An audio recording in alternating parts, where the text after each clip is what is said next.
Hello everyone, welcome to Fact Friday. Filling in for Martin, I'm Pedro Partida. And on this edition of Fact Friday, we're going to be talking about the Halloween restrictions in the mobile hotspot program offered by the public library. Now, to talk to us about the Halloween restrictions, we have Public Health Director Angela Mora. Now, Ms. Mora, why are we restricting trick-or-treating and what are some of the dangers? Well, we're restricting trick-or-treating because we are going through a very severe pandemic, the COVID-19 pandemic. So we need to take certain measures to ensure that people do not contract the COVID-19 virus. So there's different things that we are asking people to do for this Halloween. Will people be cited if they are found to be trick-or-treating? People will not be cited if they are found trick-or-treating.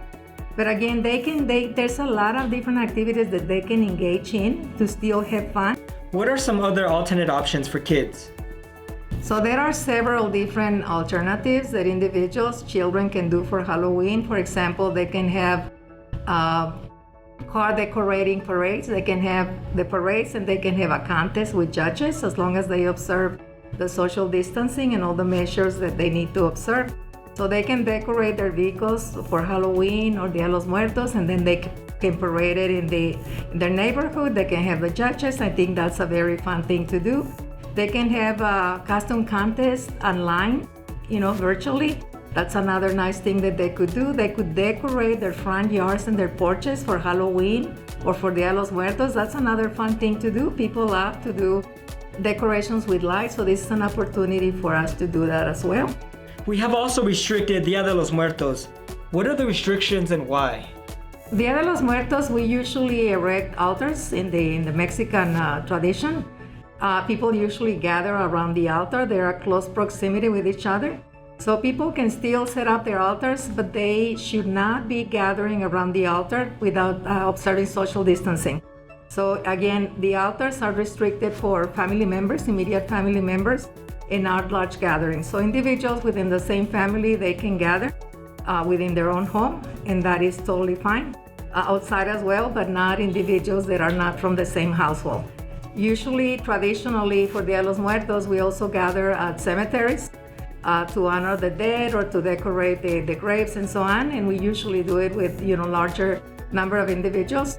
This time, those are not allowed, and if there's very small gatherings, again, they have to observe social distancing, cover their face, and constantly wash their hands. Is there anything else you'd like to add? Well, I would like to just remind everybody that this COVID pandemic is going to pass, and that we need everybody's cooperation to maintain our health and the health of our family members and our loved ones. It's a little sacrifice that we're doing this year, but again, you can still celebrate Halloween. It's just going to have to be done in a very different way, but it can be done. Ms. Mora, thank you so much for that information. Again, we want to remind everyone to stay safe this Halloween. But to move on to the next topic, we have Jack Galindo from the Public Libraries, who's going to be talking to us about the mobile hotspot program they are offering. Now, Jack, tell us a little bit about the mobile hotspot program. Yeah, currently the library, the El Paso Public Library, is expanding a program that we already have in place for the MiFi hotspot program. So if you don't have internet access at home and you need internet access at home, you can actually borrow a Wi-Fi hotspot from the library for up to 6 months. And this hotspot contains unlimited data, and once you take it home, you can use it to do schoolwork, you can use it to pay bills, you can use it to look up information, or whatever you would need Wi-Fi for or internet connection for.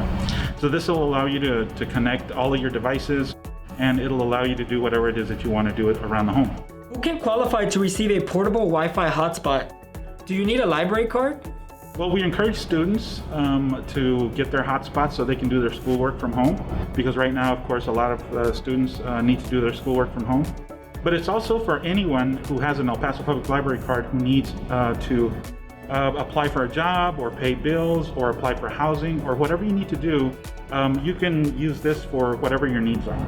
How does one go about reserving a unit, and can you guide me through the process? Sure. What you need to do, first thing you need to do is get a library card. If you don't have a library card already, visit our website at elpasolibrary.org. Then you're going to go to the temporary borrowing measures tab. And under that tab, we have a very easy to fill out, very brief library card application. So you're going to fill out your library card application, and within 3 to 5 days, we're going to email you your library card and PIN.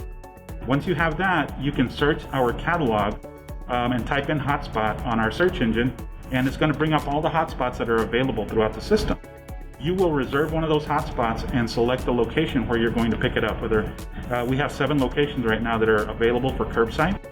So you're going to choose one of those locations, and we'll make sure that your hotspot gets to that location so you can go and pick it up. Well, that wraps up this edition of Fact Friday.